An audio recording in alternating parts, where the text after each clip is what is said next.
All right, let's talk about this honestly, slowly, and without pretending we're above it. Because the question, are artists actually narcissists or just misunderstood, makes people uncomfortable for a reason. It pokes at ego, attention, vulnerability, and the uneasy truth that art sits right at the intersection of self-expression and self-obsession. And if you've ever created anything, written, painted, filmed, composed, you've probably wondered this about yourself at least once. The accusation. No artist likes to hear. There's a stereotype that floats around quietly but persistently. Artists are self-absorbed. Artists crave attention. Artists talk about themselves too much. Artists think their feelings are special. And from the outside, it doesn't always look wrong. Think about it. Artists put their inner world on display. Ask others to look, listen, feel, want to be seen, understood, remembered. Sometimes talk endlessly about their process, their vision, their truth. To someone who doesn't create, that can look like narcissism dressed up as sensitivity. But here's the thing, narcissism isn't about self-expression, it's about self-protection. And that's where the conversation usually breaks down. What narcissism actually is, not the TikTok version. We throw the word narcissist around so casually now that it's lost precision. True narcissism, psychologically speaking, isn't just liking yourself or wanting attention. It's characterized by a fragile sense of self, deep fear of insignificance, dependence on external validation, difficulty tolerating criticism, lack of genuine empathy, not emotion, empathy. In other words, narcissism isn't confidence, it's defensive grandiosity, a way to say, I matter, because internally you're terrified you don't. Now, here's the uncomfortable overlap. Artists also fear being insignificant, feel intensely, are hypersensitive to rejection, tie identity to output, struggle when misunderstood.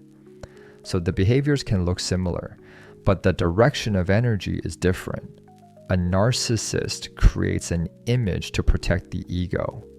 An artist creates work to explore the self, even when it hurts. From the outside, both say, look at me. Inside, one is hiding, the other is searching. Why art looks like ego from the outside? Let's be fair to the accusation for a moment. Art often does center the self. Most art starts with, this is how I see the world. This is what I feel. This is my experience. This matters to me. And yes, there's a kind of audacity in that. You're essentially saying, my inner life deserves space in your outer world. That's not nothing. But here's the distinction most people miss. Artists don't believe their feelings are more important than others. They believe feelings themselves are important. Art isn't saying, look how special I am. It's saying, look how human this experience is. But when you don't create, that nuance is easy to miss, because from the outside, vulnerability looks like exhibitionism, and introspection looks like obsession. Why artists talk about themselves so much? Here's a truth artists rarely admit publicly. Many of us don't talk about ourselves because we love ourselves. We talk because we're trying to understand ourselves in real time. Art is often a thinking process, not a performance. When an artist explains their work, they're not always saying, admire me. They're often saying, does this make sense to you too? That's not ego. That's uncertainty looking for resonance. But again, from the outside, it can sound like self-importance, especially in a culture that values productivity, utility, and emotional restraint. The real conflict, visibility versus vanity. Here's where things get messy. Art does require visibility. You can't write a book, and never want readers. Make a film and not want viewers. Paint and pretend it doesn't matter if anyone sees it. So artists live with a contradiction. They need attention, but not for attention's sake. They need witnessing.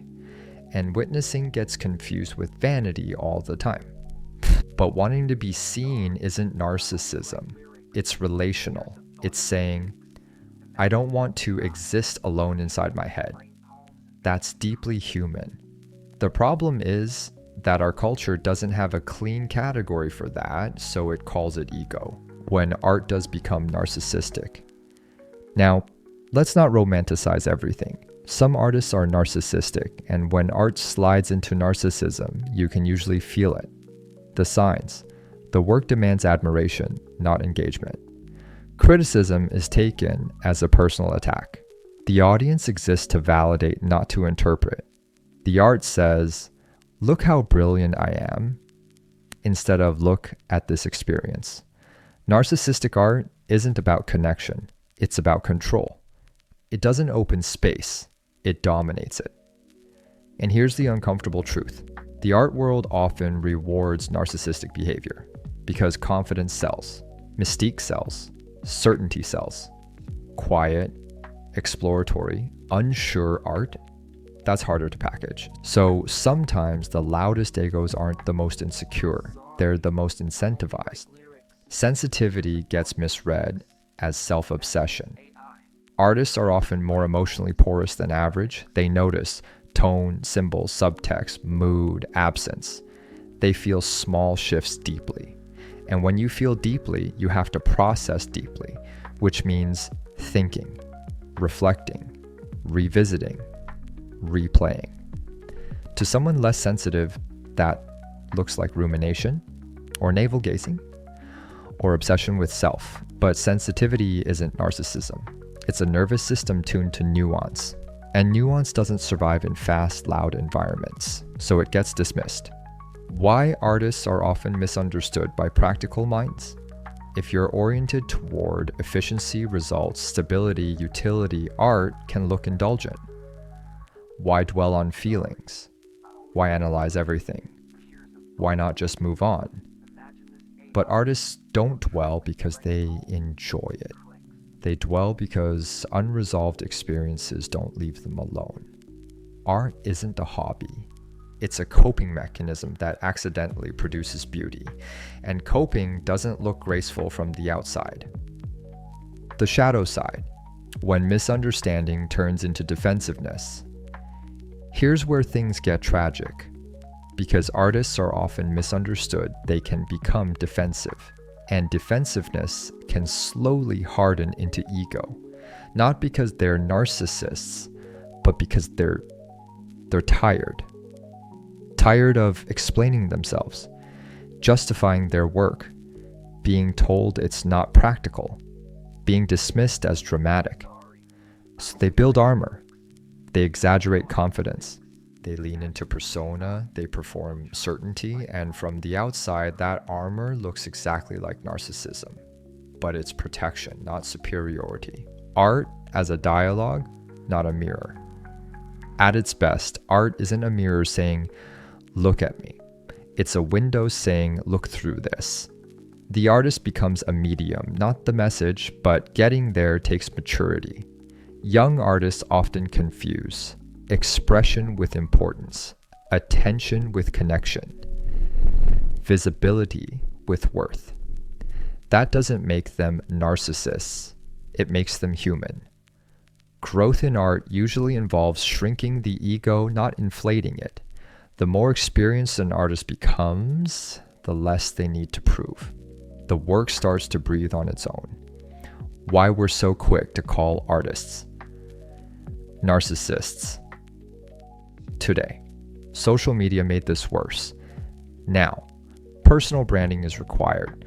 Artists must market themselves. Vulnerability becomes content. Authenticity becomes performance. So the line between self-expression and self-promotion blurs. And audiences get tired. They start to feel like they're being sold someone's inner life instead of invited into it. that fatigue turns into judgment. Artists are narcissists, but often they're just navigating a system that rewards loud selfhood over quiet depth. The deeper truth no one likes to admit. Here's the real reason this question keeps coming up. Art exposes how uncomfortable we are with inner life. Artists spend time inside themselves. They take emotions seriously.